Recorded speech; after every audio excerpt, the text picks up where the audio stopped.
Olá, seja bem-vindo ao minicurso Consultoria em Investimentos Financeiros. Eu sou Felipe Prado Macedo da Silva, doutor em Economia. Esse minicurso foi originalmente proferido no 20º Seminário de Economia da Universidade Federal de Uberlândia, do Instituto de Economia e Relações Internacionais, em 2019. A proposta desse minicurso é apresentar ao aluno os conhecimentos mínimos necessários para compreender o funcionamento do mercado financeiro nacional, de maneira bem sintética, até porque o sistema financeiro nacional, aqui no Brasil, ele é grande, ele é bem complexo, o que demandaria muito mais tempo, mas é possível compreender isso de maneira simplificada. Vamos então ao conteúdo. Acredito que a primeira coisa que precisamos entender para compreender o que são os investimentos financeiros é entender que no mundo real existem também os investimentos que são não financeiros. Então, um investidor, ao decidir investir o seu capital, pode optar por uma decisão de investir em papéis financeiros ou investir em ativos não financeiros que poderiam ser vistos como os ativos reais. Um simples exemplo para fazer essa diferenciação. Por quê? Porque o objetivo desse mini curso é falar sobre somente os investimentos financeiros. Vou dar um exemplo para ficar bem claro. Eu posso pegar o meu capital, comprar um terreno e construir um edifício de escritórios. Isso é um investimento real, é um investimento não financeiro. Ou eu posso pegar o meu dinheiro e comprar cotas num fundo imobiliário. Eu não tenho prédio, mas eu tenho uma cota que eu comprei num fundo, o fundo vai pegar o meu dinheiro e ele é que vai fazer diretamente os investimentos imobiliários ou, enfim, pode até, inclusive, terceirizar a compra desses ativos. Mas nesse investimento eu tenho um papel, eu tenho uma cota, eu tenho algo que não é real, eu tenho um ativo, portanto, financeiro. Essa é fundamentalmente a diferença que precisa ficar clara. E ao falarmos de investimentos financeiros, precisamos entender três elementos básicos para compreender não só se precisarmos dar conselhos a alguém do que fazer do ponto de vista financeiro, mas também para nós mesmos, no sentido de responder à pergunta por onde começamos, por onde vamos escolher os melhores investimentos financeiros. Então, há três coisas que são fundamentais antes de se iniciar qualquer investimento financeiro. Fundamentalmente, é indispensável realizar uma análise do perfil do investidor. Ou seja, você precisa ver qual é o seu perfil, que riscos você está preparado para assumir, quanto tempo você pode investir, ou seja, eu preciso saber quem é você do ponto de vista de um perfil parametrizado, enfim, há um modelo que vai te colocar entre um investidor conservador, enfim, arrojado, enfim, vai te definir do ponto de vista de quais são as suas condições como investidor. A segunda questão, ou seja, definindo o perfil, você monta o seu portfólio de investimentos. Então, dentro do seu nível de escolhas, dentro do seu nível de decisão, você vai aí, num segundo momento, construir um portfólio, uma administração dos ativos financeiros que se encaixam dentro desse perfil que um investidor terceiro tem ou que você tem. E, por fim, isso vai influenciar substancialmente os aspectos tributários que também precisam ser conhecidos, ou seja, os investimentos financeiros possuem aspectos tributários diferentes de negócios reais e precisam ser conhecidos, porque há investimentos onde você pode se beneficiar do ponto de vista tributário e há outros que você pode incorrer em custos maiores do ponto de vista tributário. Então, esses três elementos precisam ser conhecidos e seguidos, porque é isso que vai dar sustentação para que o investimento financeiro ele possa incorrer em menos riscos para um investidor. Vamos analisar esses três elementos, começando pela análise do perfil do investidor, que no Brasil se chama AP. Qualquer instituição financeira no Brasil que o seu gerente lá, enfim, o administrador da sua conta, do seu portfólio, lhe dê conselhos financeiros, eles precisam, por lei, é algo indispensável, preencher a análise do perfil do investidor. Esse mapa mental que eu encontrei na internet, ele é muito prático e ele mostra os elementos que precisam ser identificados para que, posteriormente, um gerente, ou você, ou para você mesmo, ou para um amigo, ou para um parente, você saiba dar os conselhos financeiros adequados. Então, o que é essa análise do perfil? Então, é uma entrevista para conhecer o seu cliente. E essa entrevista precisa ser atualizada a cada 24 meses. Isso é uma normativa que precisa ser seguida, uma normativa da CVM que precisa ser seguida, em especial por instituições financeiras. Então, é uma entrevista com perguntas já parametrizadas e essa entrevista, enfim, esses dados precisam ser a cada 2 anos atualizados. O que precisa ser verificado? Então, primeira coisa, precisa ser verificado a adequação ao objeto. Então, qual é o tempo do investimento? Então, eu tenho 100 mil reais. Qual é o tempo que eu posso manter esse investimento em ativos financeiros? Qual é o risco que eu estou disposto a correr? E qual é a finalidade do meu investimento? Posteriormente, nós vamos ver que isso precisa ficar muito bem claro, porque caso o investimento der errado, o cliente pode, por exemplo, alegar que a sua decisão como administrador, como consultor dessa carteira de investimento, ela foi incorreta. Então, a gente precisa respeitar a finalidade do investimento que o investidor tem. A situação financeira da pessoa, ou seja, você precisa considerar quanto esse investidor ganha, porque ele pode ter uma percepção do tempo de investimento, do risco, mas às vezes a renda dele não está adequada a essa percepção. E eu preciso também verificar a composição do patrimônio, enfim, para compreender qual é o nível de liquidez que esse investidor ele tem ou não. E o terceiro elemento que precisa ser definido é o nível de conhecimento do cliente sobre o que são investimentos financeiros. Então, quais são os produtos que ele conhece, quais são as operações que ele já realizou ou as operações que ele já tem. Então, a gente precisa fazer um levantamento da vida financeira, da situação financeira desse investidor, para depois dar os conselhos do que é importante para ele investir.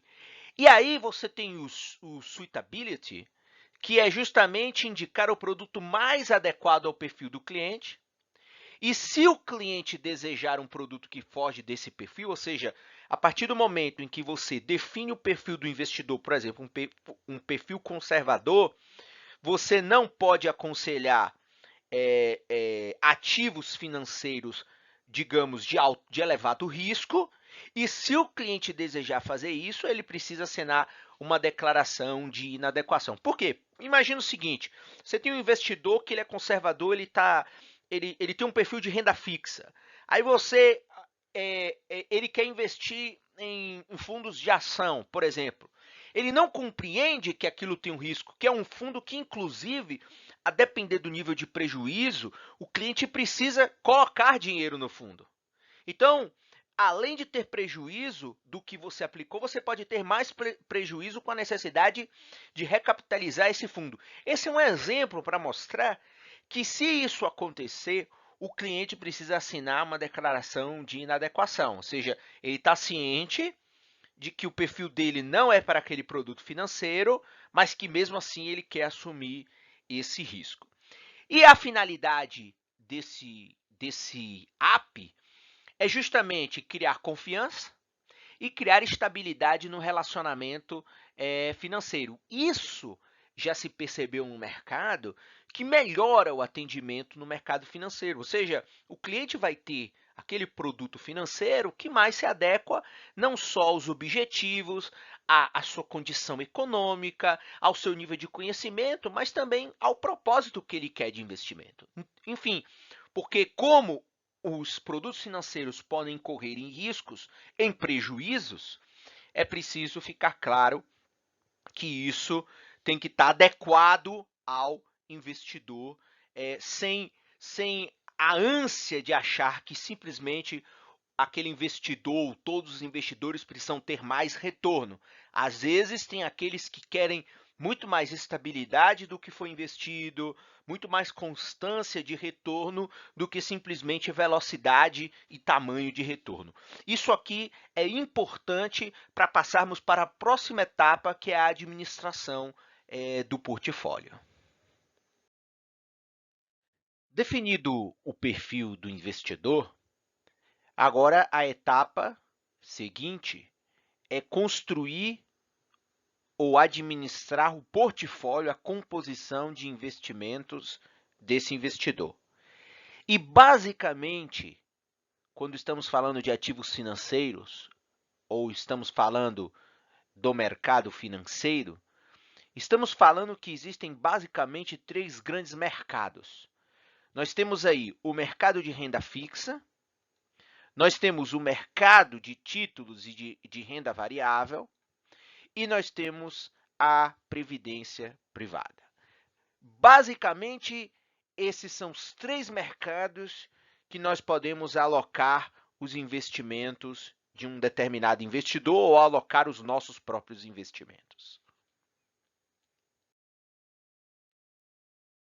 Vamos ver então como funcionam esses três grandes mercados financeiros.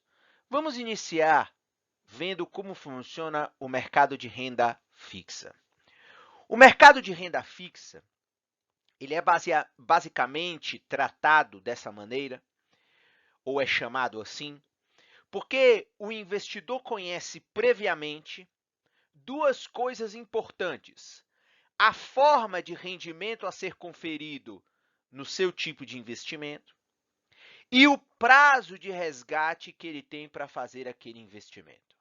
Então, podemos, de maneira simples, dizer que é um mercado onde o investidor conhece os resultados que ele pode obter e o tempo em que ele pode obter esses resultados.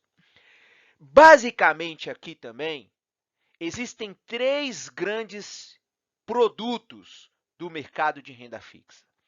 Os títulos públicos, que são aqueles emitidos pelos governos, pelos estados nacionais. Então, no caso do Brasil, somente o governo federal pode emitir títulos públicos. Nós temos os títulos privados e a poupança, que também é um mercado de renda fixa. E temos os fundos de investimentos e de debêntures, que também constituem uma outra modalidade de investimento, neste caso, uma modalidade de investimento, por exemplo, indireto. Então, eu posso investir tanto diretamente na compra de títulos públicos, como eu posso investir via um fundo de investimento de renda fixa, e esse fundo eu compro uma cota e, consequentemente, ele vai pegar parte dos meus recursos e vai alocar de maneira direta nos títulos públicos ou em títulos privados. Então, basicamente, existem esses três grandes produtos no mercado de renda fixa. Vamos ver cada um deles.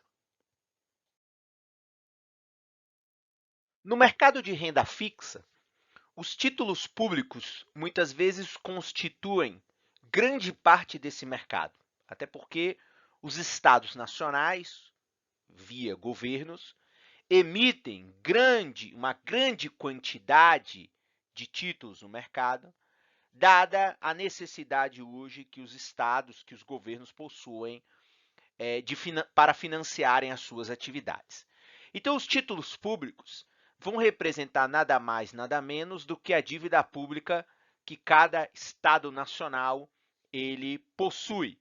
Essas dívidas são feitas por governos, mas lembre-se, os governos passam, novos governos entram, governo no sentido de gestores eleitos pela população, mas essa dívida ela vai seguir por décadas sendo carregada pelo Estado Nacional. No Brasil, vou repetir, somente o governo federal pode emitir dívida pública. Os governos estaduais e os governos municipais, eles não podem emitir dívida pública no mercado. Portanto, eu não posso comprar a dívida pública do estado A ou do estado B ou do município A ou do município B. A gente aqui no Brasil só compra títulos da dívida pública do governo federal. No Brasil, existem dois formatos. Nós temos os títulos públicos pré-fixados e os títulos públicos pós-fixados. Há dois tipos de pré, o tesouro pré-fixado, chamado LTN, e o tesouro pré-fixado com juros semestrais, ou seja, como o nome já diz, pré-fixado, ou seja, os juros já é determinado ao comprar o título. Então, eu compro, eu já sei que eu vou ganhar 2%, 5%, 10% ao ano. E os títulos pós-fixados, eles podem ser o tipo Tesouro Selic, portanto, lembre-se, como a Selic varia ao longo do tempo, significa que quando eu compro um título pós-fixado, eu sei minimamente quanto eu vou ganhar, mas esse retorno ele pode mudar ao longo do tempo, porque a Selic pode aumentar ou pode diminuir.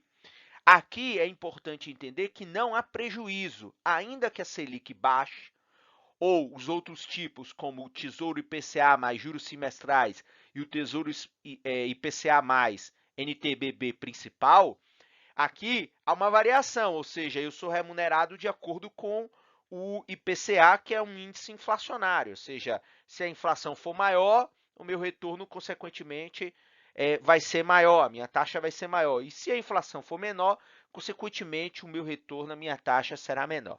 Então, há essas duas possibilidades de títulos públicos no Brasil, o pré-fixado e o pós-fixado, lembrando que, ainda que o pós-fixado possa variar, a variação é sempre dentro do campo positivo, ok?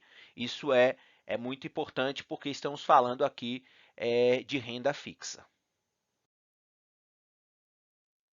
Já na renda fixa, que inclui os produtos chamados títulos privados e poupança, temos basicamente no mercado, no sistema financeiro nacional brasileiro, basicamente três tipos de títulos privados e poupança.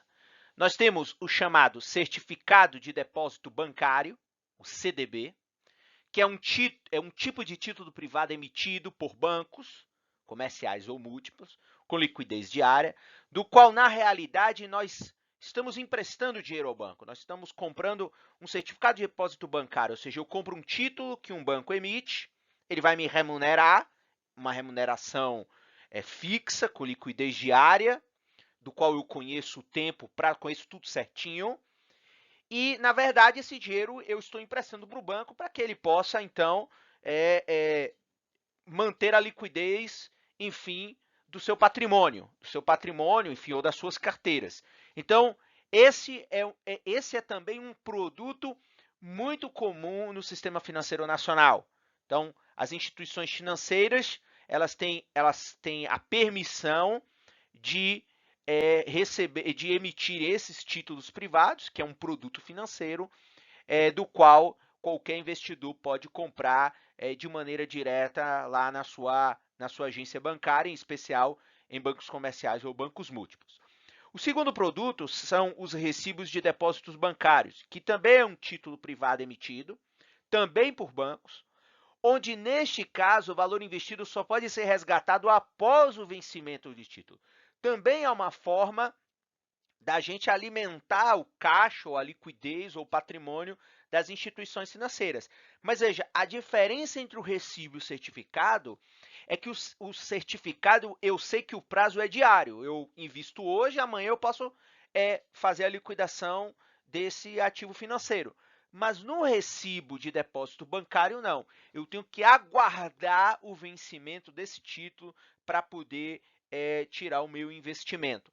Os dois com taxas normalmente prefixadas. O banco já lhe diz quanto vai pagar de remuneração mensal por esse investimento. Então, a diferença aqui desses dois produtos, esses dois títulos privados, é que fundamentalmente, quando a gente faz lá a análise do perfil do investidor, aqui você veja que a diferença é basicamente prazo, ou seja, alguns investidores podem ficar um ano sem aquele recurso, sem mexer naquele recurso, e já tem outros que preferem ter a liquidez diária, porque imprevistos podem surgir e você pode, talvez, necessitar desse dinheiro, o investidor precisa sacar esse dinheiro e, portanto, ele precisa ficar disponível de maneira imediata. E o terceiro título privado e poupança é a própria caderneta de poupança, que também, junto com os títulos públicos, é um dos grandes mercados que ainda existe no Brasil a título de investimento fixo, de renda fixa, ou seja, a poupança é uma das alternativas de investimento mais conservadoras, muito baixo risco, um retorno muito baixo, mas também ele confere uma coisa que, às vezes, é o que muitos dos agentes econômicos querem, que é a possibilidade de você ter a liquidez imediata, ou seja, surgiu um imprevisto, quebrou a minha geladeira, minha mãe ficou doente, meu carro quebrou, eu posso amanhã ir, ou hoje mesmo, eu posso solicitar esse recurso e amanhã eu posso fazer uso desse meu capital. Então, é um tipo de investimento que traz um retorno baixo, porém também tem a composição de minimizar as incertezas que o investidor pode ter frente àquele recurso financeiro. Então, é importante observar que tipo de composição a gente pode fazer com esses produtos na nossa carteira, no nosso portfólio de investimentos. Em relação ao mercado de renda fixa, é importante fazermos um parêntese para explicar que aqui no Brasil existe o Fundo Garantidor de Crédito, o FGC,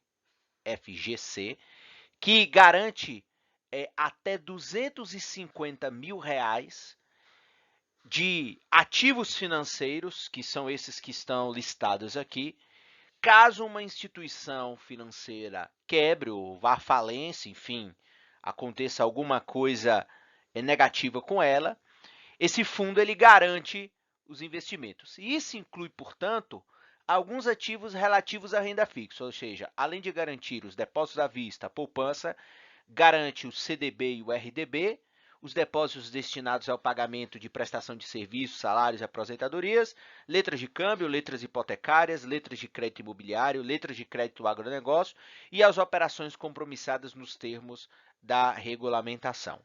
Então, esse fundo dá mais tranquilidade ainda aos investidores de renda fixa. Então, no caso aqui que estamos tratando neste mini curso, portanto, qualquer investimento de renda fixa que você faça em CDB e em RDB ou tenha na poupança, o Fundo Garantidor de Crédito lhe garante, caso haja alguma diversidade, até R$250 mil em aplicação. E, por fim, no mercado de renda fixa, temos os fundos de investimentos e de debêntures. Então, veja, os fundos de investimento, eles são produtos financeiros que mais têm crescido nos últimos anos, não só em volume, mas em quantidade de opções de produtos. Isso porque os fundos de investimento, eles são constituídos sob uma forma de condomínio, destinados à aplicação de uma carteira de títulos e valores mobiliários e que não exige, portanto, do investidor conhecimento sobre o produto de renda fixa. Então, eu não preciso, por exemplo, saber o que é uma debenture, que é um título de dívida privado. Eu não preciso saber, eu não preciso ter conhecimento sobre esse produto, porque quando eu invisto num fundo de investimento, o fundo de investimento, que tem gestão profissional, faz, portanto, essa aplicação em carteiras de títulos e valores imobiliários, fazendo combinações, fazendo composições que esses gestores profissionais acham mais adequados. É por isso que esse produto financeiro vem crescendo bastante no Brasil, não só na quantidade de volume aplicado, mas na quantidade de opções de fundos que, por exemplo, um banco múltiplo oferece. Então, existem diversos tipos de fundos, muitos deles são registrados na CVM, ou seja, existe um controle rígido, porque as regras vão ser instituídas pela Comissão de Valores Imobiliários. A instrução 555, que é a norma que substitui a CVM 409, é que vai determinar e vai, de maneira ampla no território nacional, determinar as regras de funcionamento desses fundos, que podem ser, por exemplo, fundos focados em renda fixa, fundos focados em ações ou fundos dos chamados multimercados. Então, outros fundos que podem existir vão possuir regras específicas, que são os chamados fundos de investimento estruturados. Mas veja, eles seguem regras rígidas da Comissão de Valores Imobiliários. E, portanto, vão facilitar para alguns investidores que não possuem conhecimento aplicarem parte de sua carteira em fundos que, com a gestão profissional, vão tentar maximizar o máximo de retorno para aquele investimento. E aí, no mercado de fundos de investimentos e debêntures no Brasil, esses dados utilizados na palestra de 2019 revelam como a Ambima ela classifica os fundos, ou seja, primeiro ela divide em 3 blocos: os fundos de investimento, os fundos estruturados, que são fundos específicos, por exemplo, um milionário quer ter um fundo só dele, então esse é um fundo estruturado, e você tem os fundos offshore, ou seja, aqui você vê os tipos de fundo, renda fixa, ações, multimercados, cambial, previdência e assim sucessivamente. Os fundos estruturados e os fundos offshores. E aí você vê o quanto de participação do mercado cada fundo desse tem. Então veja como os fundos de renda fixa, eles representam uma enorme parcela enfim, de patrimônio líquido aplicado em relação aos outros fundos. Ou seja, é um fundo, os fundos de renda fixa, eles possibilitam, portanto, você aplicar um grande somatório de recursos financeiros sem ter o conhecimento técnico dos produtos. E aí, portanto, ele gera uma facilidade de aplicação. Aí veja como os fundos multimercados aparecem como fundos também em que há uma grande participação. Enfim, mas esses fundos de multimercados, ações, cambial, eles podem ser também considerados fundos de renda variável, ainda que estejam classificados aqui dentro da estrutura de renda fixa, porque esses fundos de investimento de ações, multimercado e cambial, eles podem ter o seu patrimônio ele pode ficar negativo, o que vai exigir do investidor novos aportes de capital. Então, essa estrutura é apenas para você observar como os fundos de investimento e debêntures eles são classificados no sistema financeiro nacional brasileiro. E aí você observa como você pode também, dentro desse produto financeiro, fazer as composições, as aplicações, enfim, montar um portfólio para tentar buscar a melhor rentabilidade. Ainda dentro dessa seção de renda fixa, fundos de investimentos e debentures, podemos separar as debentures como aquela alternativa que as empresas têm para captarem recursos no mercado. Então, a diferença entre a debenture e uma ação é de que na debenture, em geral, você não vira sócio da empresa, você vira credor. Então, eu tenho a possibilidade, portanto, não só de comprar, do ponto de vista da renda fixa, debentures, se eu for um investidor com um volume de capital a investir muito grande, então eu posso comprar debentures diretamente das empresas quando elas lançam essas debentures no mercado, ou eu posso fazer isso via fundos de investimento que investem não só em títulos de dívida pública, mas investem também em títulos de dívida privada. E aí nessa modalidade, ou seja, a debenture, ela permite que uma empresa possa captar recursos no mercado sem a possibilidade de transformar aquele credor em sócio. Mas há as debentures que são conversíveis em ação dentro de um prazo determinado, ou seja, eu compro a debenture e mais para frente ela se converte em uma ação por um determinado preço estipulado. Esse mercado em que você pega os seus recursos e compra uma debênture, essa debênture vai para financiar a empresa, é um mercado de renda fixa, porque essa debênture ela tem um valor, uma taxa de retorno pré-fixada.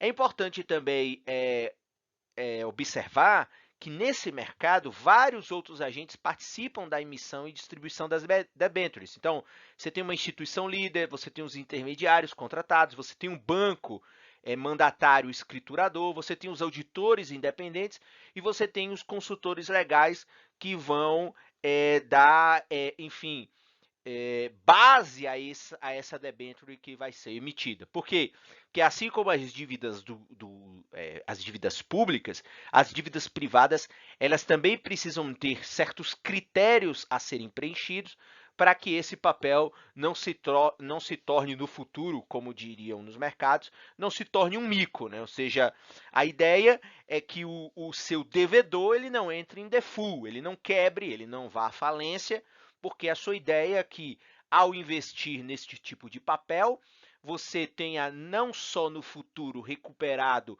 o seu valor principal investido, mas que esse valor venha acrescido, portanto, do retorno, enfim, das taxas que são pré-acordadas no início da operação. Isso são as debêntures e as debêntures, elas, infelizmente, são um tipo de emissão de dívida muito comum para médias e grandes empresas. Pequenas empresas, microempresas não acessam esse mercado.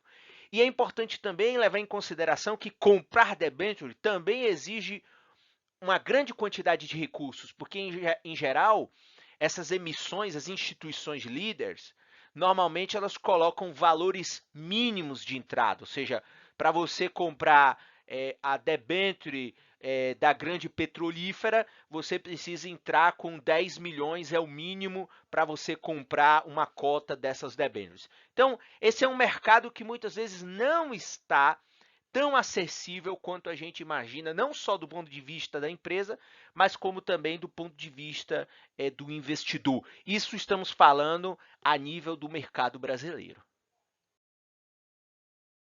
Vamos agora passar para o segundo grande mercado financeiro, que é o mercado de títulos de renda variável. E nesse mercado, os principais ativos chamam ações. E aí há duas possibilidades. Há a possibilidade de você operar no chamado mercado à vista ou no chamado mercado de derivativos. E é importante compreender que neste mercado, em que você tem as ações no centro, a renda variável ela é resultado do desempenho que essas empresas ou instituições emissoras do título elas possuem. Então, a ação da empresa A poderá ser positivo conforme os resultados operacionais, conforme o funcionamento real dessa empresa no mercado, enfim, no mercado econômico. E isso vai resultar, portanto, na variação dos comportamentos deste título financeiro, seja no mercado à vista, ou seja no comportamento ou nas escolhas dos derivativos. Vamos ver como funcionam esses dois grandes mercados de renda variável, o mercado à vista e o mercado de derivativos. Como é que funciona, então, o mercado à vista? Nesse mercado, a liquidação da operação ela é o processo de transferência da propriedade de um título, de uma ação, e o pagamento ou recebimento do montante financeiro envolvido. E esse é tradicionalmente aquele mercado em que a gente vê a cada segundo os preços das ações se movimentando, aumentam, diminui, e que a qualquer momento você pode solicitar uma compra de um título, de uma ação, de uma empresa A, e ao comprar, você tem a liquidação da operação, ou seja, a transferência desse título para a sua carteira de investimento, mediante, consequentemente, o pagamento ou o recebimento desse montante financeiro. E o lançamento de um novo título é o que a gente chama de mercado primário, ou seja, dentro do mercado de ações à vista, nós temos aqueles títulos que são lançados, que é o chamado mercado primário, em que ao comprar uma ação neste mercado primário, você está de fato transferindo dinheiro para a empresa que você comprou essa ação.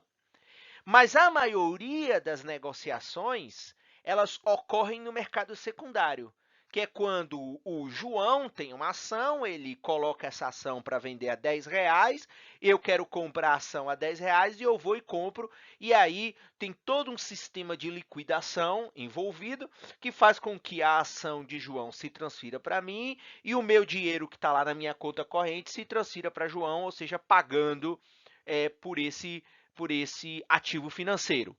Então, é a situação em que esse movimento do mercado secundário não beneficia necessariamente a empresa, ainda que tudo o que aconteça com a empresa reflita no movimento de preços desse ativo financeiro. Então, é importante ficar muito claro, ou seja, a empresa só recebe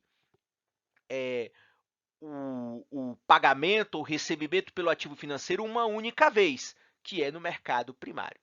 Então, a liquidez desses ativos vai influenciar diretamente no valor desses ativos financeiros, ou seja, quanto mais liquidez o ativo tiver, consequentemente, maior pode ser o valor dele, ou seja, é um ativo em que eu compro hoje, se amanhã eu precisar vender, eu consigo vender porque tem pessoas comprando diariamente esse ativo no mercado à vista. E atualmente, essas operações elas são realizadas no que se chama home broker, ou hoje nos aplicativos das corretoras. Então, hoje é muito mais fácil para qualquer um entrar no mercado à vista, porque hoje é um mercado bem intuitivo, ele é fácil de se compreender do ponto de vista do design, das ferramentas de investimento. Então, hoje, você pode ter um conhecimento mínimo necessário e operar diretamente nesse mercado, comprando de maneira muito fácil, enfim, ativos da Petrobras, ativos de um determinado banco, de uma companhia aérea, ou seja, você pode, ou inclusive participando da emissão no mercado primário. Então, assim, é muito comum uma empresa, quando quer entrar no mercado de ações, ou seja, quer ter a sua ação dentro do mercado à vista, você como investidor, inclusive até pequeno, você pode ir lá reservar uma quantidade de ações e participar desse lançamento, enfim, desse novo ativo que vai operar no mercado à vista. Então, esse é o mercado à vista, onde você vai, compra um ativo, você fica com este ativo, recebe os dividendos desse ativo, recebe os resultados operacionais reais dessa empresa na sua conta corrente. Enfim, você participa neste modelo do negócio. mesmo como um pequeno acionista, mas você participa e é um negócio que tem crescido em todo o mundo, em especial porque, como há uma tendência da redução das taxas de juros em todo o mundo, os mercados de renda fixa são cada vez menos rentáveis. E logo, uma das opções é se tornar sócio, é entrar no mercado em que você participa diretamente, enfim, de um mercado que é o resultado do que acontece nas economias reais, como as empresas, e aí você pode, portanto, enfim, participar desses resultados ou não, porque lembre-se que as ações podem ter os seus valores reduzidos, enfim, você pode incorrer em uma série de prejuízos do ponto de vista do investimento. Bem, vamos agora ao segundo mercado de renda variável, que é o mercado de derivativos, ou seja, os derivativos eles são instrumentos financeiros cujo valor eles derivam de outros ativos, portanto, eles não são os ativos, eles derivam, porque eles utilizam outros ativos como referência. Então, eu posso ter um derivativo que tem como referência ações, taxas de juros ou mercadorias no caso das commodities. Então, é fundamental que isso fique bem claro, ou seja, é diferente de você comprar uma ação de uma empresa do qual você comprou no mercado à vista e a ação é sua. Você participa daquela empresa. Os derivativos não, são instrumentos que derivam de outros ativos. E esses derivativos eles podem ser negociados nos chamados mercados futuros, nos mercados a termo, nos mercados de opções ou nos mercados de swaps. Então, são basicamente esses 4 mercados. Vamos ver cada um deles. No mercado a termo, é aquela situação em que você compra uma quantidade de ações a um preço fixo para liquidação em um prazo determinado ou em um contrato entre as partes. Mas veja, é um derivativo. Eu compro um derivativo que se baseia em uma determinada ação, num determinado preço fixado entre as duas partes, entre o comprador e o vendedor, e com uma liquidação com prazo determinado. Então, é fundamental que isso fique bem claro, o funcionamento deste tipo de operação, neste tipo de mercado. Já no mercado de opções, são negociados os chamados direitos de compra ou um direito de venda de um determinado lote de ações que são chamadas ações objeto. Então, veja, o preço pré-estabelecido é o valor pelo qual o direito garante a compra ou a venda de uso dessa ação objeto. Então, veja, eu tenho duas situações. Então, eu tenho um comprador, que é o titular, e eu tenho um vendedor, que é o lançador. Na opção de compra, o comprador tem o direito de comprar e o vendedor tem a obrigação de vender. E na opção de venda, o comprador tem o direito de vender e o vendedor tem a obrigação de comprar. Então, é importante que isso fique bem claro. Esse é um mercado um pouco complexo, não vamos tratar dos vários detalhes aqui, mas é preciso compreender, ou seja, que você tem uma situação em que eu tenho um derivativo que eu posso lançar no mercado de opções, onde eu dou a opção de comprar ou não, ou a opção de vender ou não. Lembre-se que o comprador é que tem o direito e o vendedor é que incorre com as obrigações dessa operação. Veja, nesse mercado de opções, existe um tipo de investidor que está disposto a assumir risco, que é o que se chama de especulador. Então, o objetivo desta operação é justamente fazer com que alguém assuma o risco e outro venda esse risco.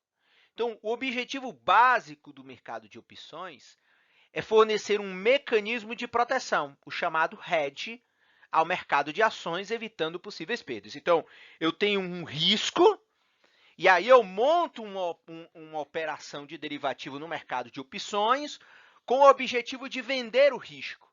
E esse outro risco comprado por um especulador, ele está apostando justamente o contrário.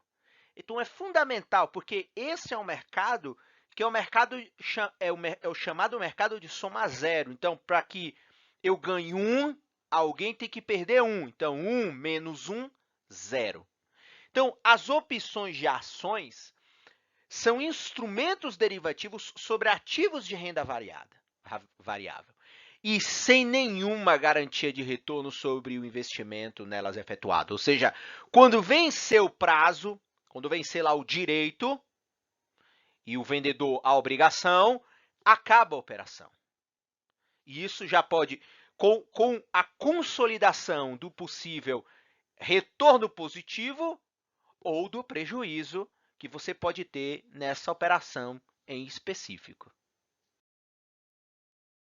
Veja de maneira mais prática como que isso funciona. Duas situações. Numa situação, a opção de venda e na outra, a opção de compra. Imagine que um lançador de uma opção de compra ele está acreditando que o preço das ações no mercado à vista cairá para um nível abaixo do preço de exercício. Então, ele não exerce a opção. E aí ele ganha o valor do prêmio. Percebeu? Então, o preço no mercado à vista é mais baixo do que o preço de exercício que ele tem da opção de compra. Então, ele vende a opção de compra mais cara, porque ele poderia comprar a ação com parte deste recurso, deste prêmio que ele tem. Já na opção de venda, ele acredita que o preço das ações subirá a um nível acima do preço de exercício. E aí, o titular ele não exercerá a opção. E também, neste caso, ganhará o prêmio. Ou seja, ele aposta que o preço da ação vai subir.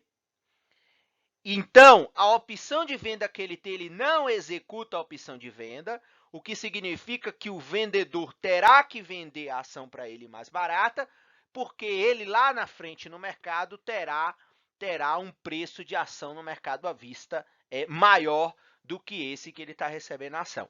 Então, essa é a forma como funciona esse mercado de opções.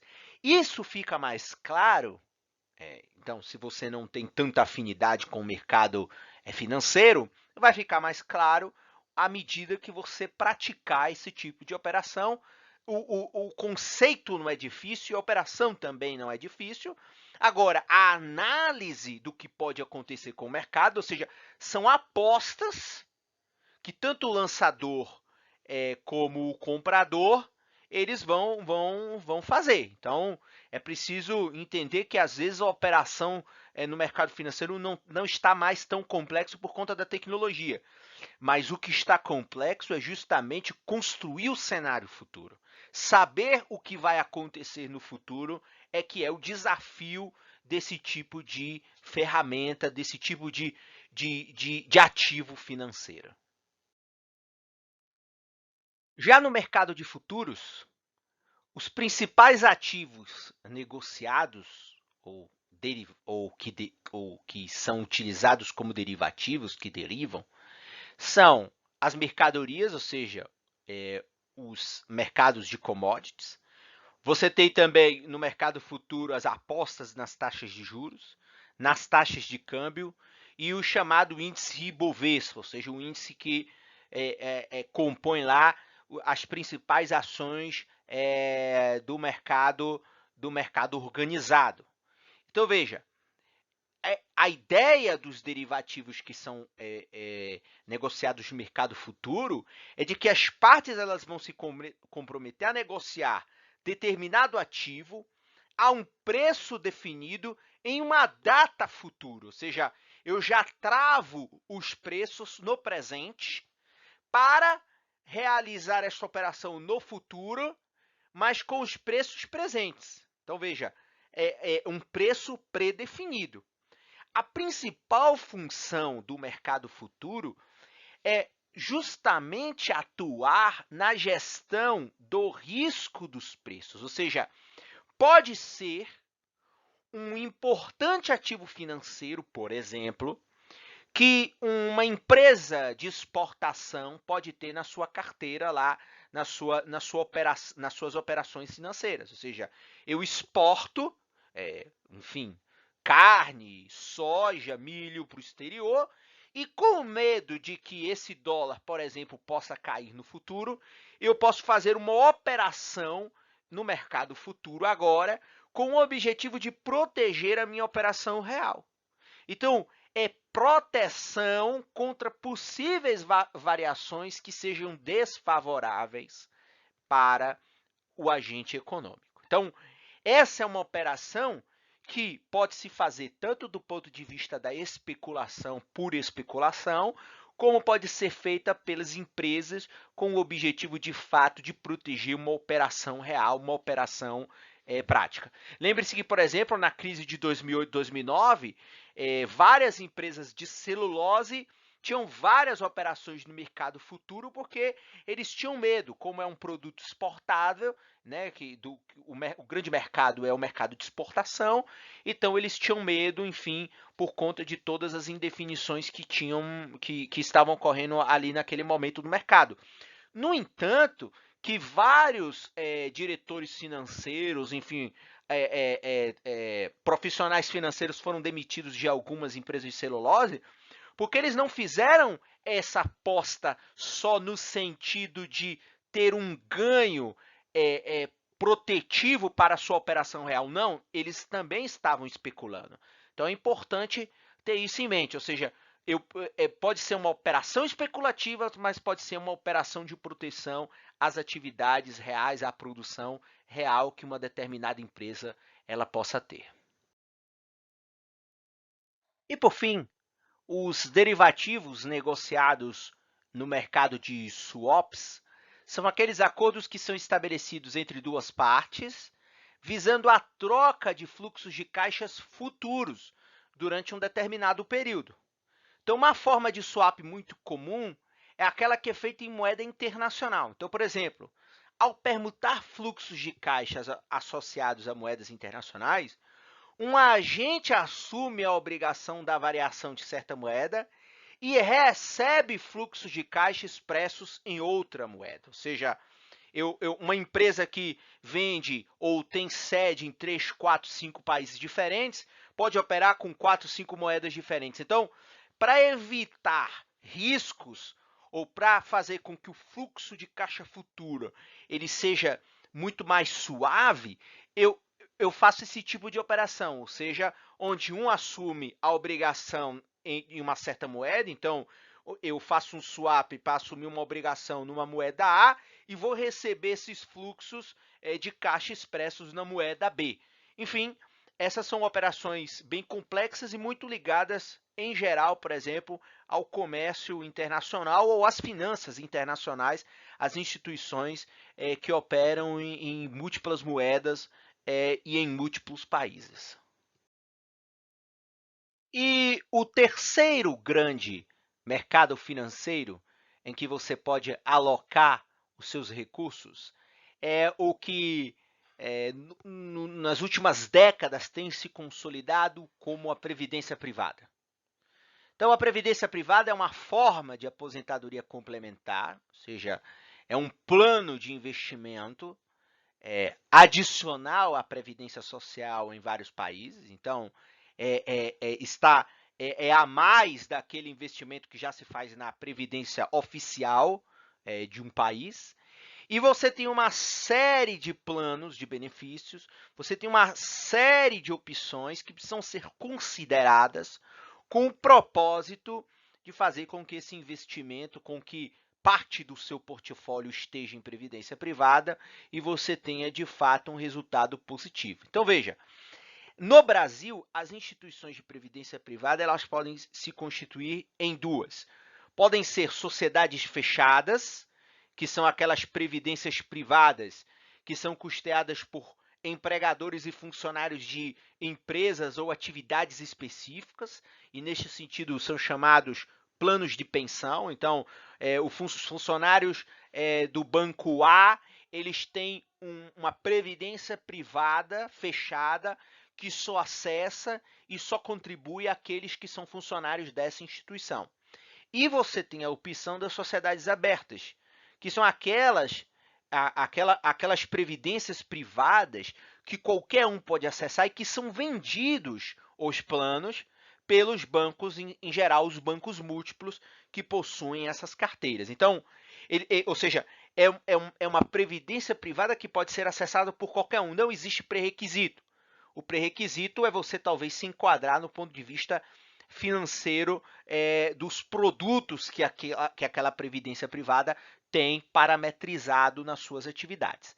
Então, aqui é um caráter individual que vai muito no sentido, ou seja, tanto a fechada como a aberta, as previdências privadas, tanto fechadas como abertas, elas vão pelo aquele caminho, ou seja, da capitalização individual, ou seja, cada indivíduo vai construir um plano de investimento de longo prazo que vai ser condizente com aquilo que ganha e com aquilo que espera ter no futuro. Então, são vários os benefícios desse tipo de produto, desse tipo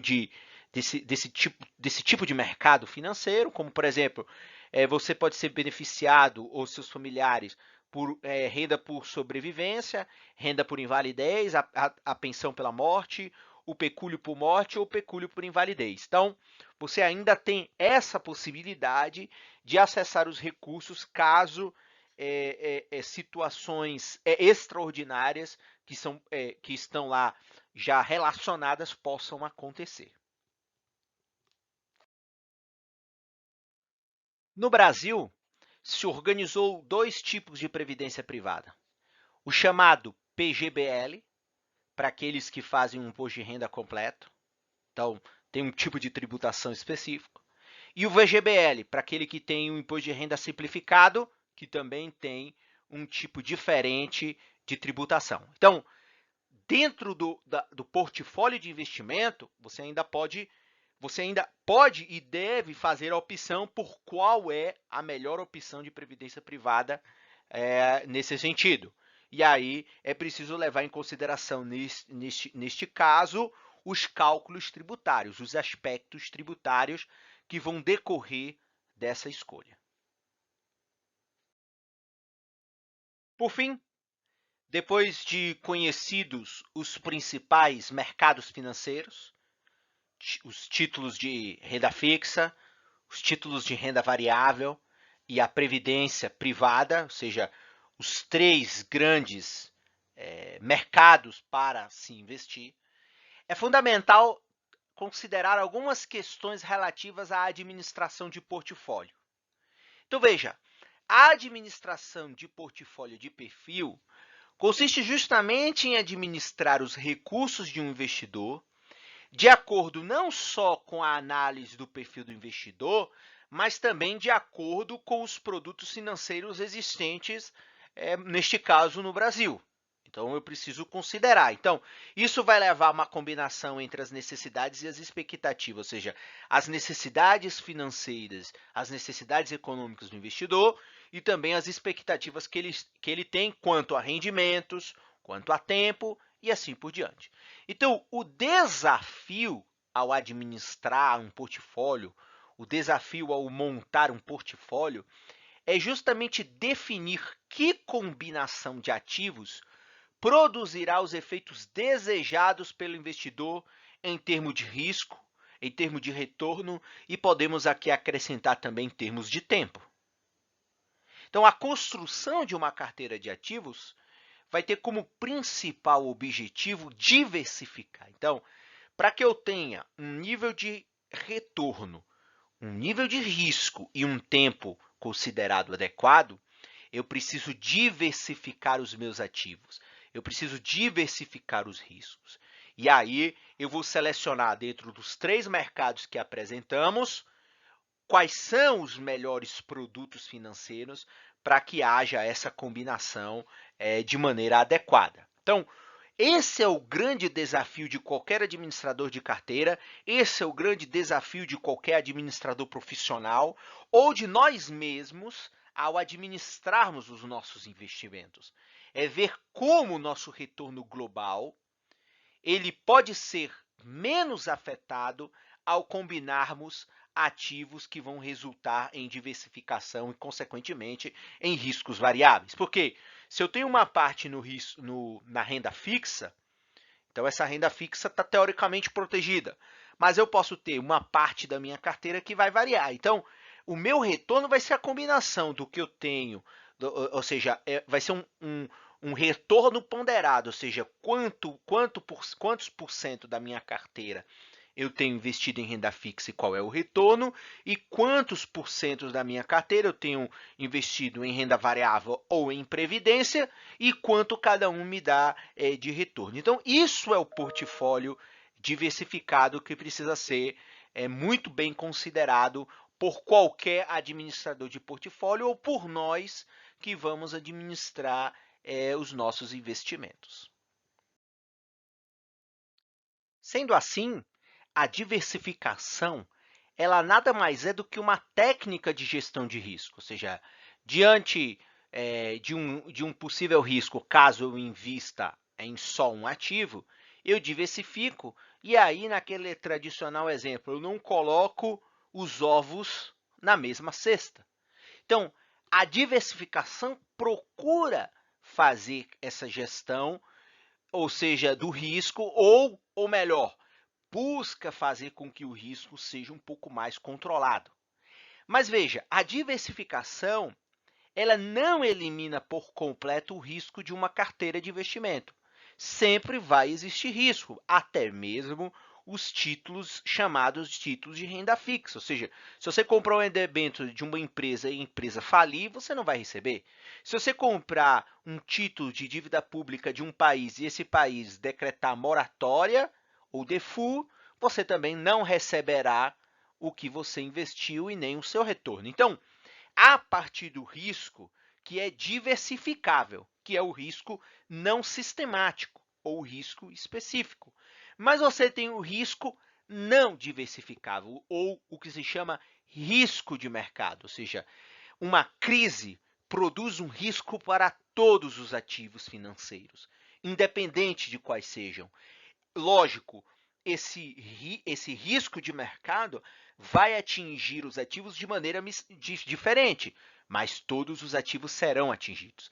Diferente de um risco específico, que pode ser completamente minimizado se você diversificar os seus investimentos. Por exemplo, uma diversificação muito comum é a diversificação setorial. Então, eu vou investir parte dos meus recursos da renda variável em indústrias de petróleo, em indústrias de alimentação, no setor da construção civil. Então, eu vou diversificar os meus investimentos do ponto de vista setorial, ou eu vou investir em títulos de dívida pública, eu vou comprar títulos do Brasil, títulos dos Estados Unidos, títulos da Alemanha, títulos do Japão. Então, eu diversifico.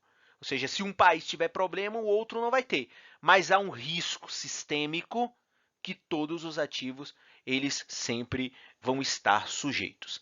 É muito importante a necessidade da diversificação, a necessidade de se compreender os vários produtos financeiros e como eles podem trazer retornos e resultados diferentes em tempos diferentes. É isso.